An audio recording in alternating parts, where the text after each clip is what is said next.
कैसी गति बना रखी है?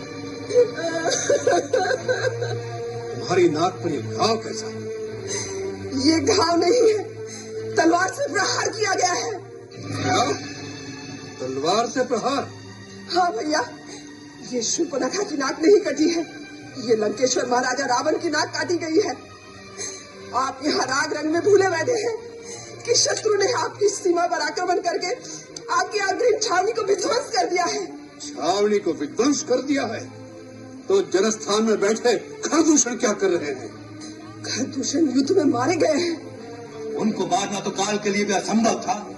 किसने किया ये दुस्साहस? एक मानव ने। एक मानव ने? असंभव। खर और दूषण दोनों शक्ति, बल और पराक्रम में हमसे किसी प्रकार कम नहीं है।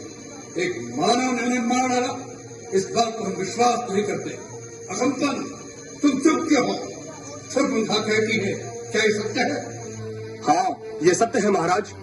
इसका अर्थ है ये सब देवताओं का षड्यंत्र है। एक मानव की आड़ लेकर उन्होंने हमारी सीमा पर आक्रमण किया है। कौन कौन देवता थे उनके साथ? इंद्र अवश्य आया होगा।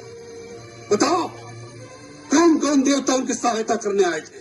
पिताश्री, इन देवताओं की ताड़ना किए बहुत दिन हो गए हैं। वो त्रिलोक विजय लंकेश्वर की शक्ति भूल गए? क्या इंद्र भूल गए कि मेघनाथ का नाम इंद्रजीत तो है? आज्ञा दीजिए पिताजी, इन सभी देवताओं को बांधकर इसी सभा में उपस्थित कर दूं। उन्हें षड्यंत्र रचने का उचित दंड दिया जाए। नहीं युवराज इंद्रजीत, उस मानव के साथ कोई देवता नहीं थे। कोई देवता नहीं थे? तभी कौन सी शक्ति थी उनके साथ? वो अकेला था। अकेला था? वो मानव है या भगवान? स्वयं भगवान विष्णु के लिए भी अकेले ऐसा साहस करना कठिन हो सकता है। हाँ भैया, वो है तो मानव ही, लेकिन कोई अलौकिक मानव दिखता है। उसका छोटा भाई भी साथ है। दोनों के रूप में ऐसे मोहनी है कि एक बार देख लो तो दृष्टि हटाने को जी नहीं चाहता। उनके साथ एक स्त्री भी है, जिसके रूप को एक बार देख लो तो कामदेव भी मोहित हो जाए। कोई देवांगना, अप्सरा, गंधर्व, किन्नर अथवा नाग कन्या भी उसकी सुंदरता को जीत नहीं सकती। शूर्पणखा, तुम मुझे इस समय उनके और उनकी स्त्री के रूप की मोहिनी के अनुरूप बातें न सुनाओ। मुझे उस मानव की शक्ति और बल पर विचार करने दो। मुझे सोचने दो कि किस कारण उसने रावण की शक्ति को ललकारने का साहस किया है। इसके पीछे क्या भेद है?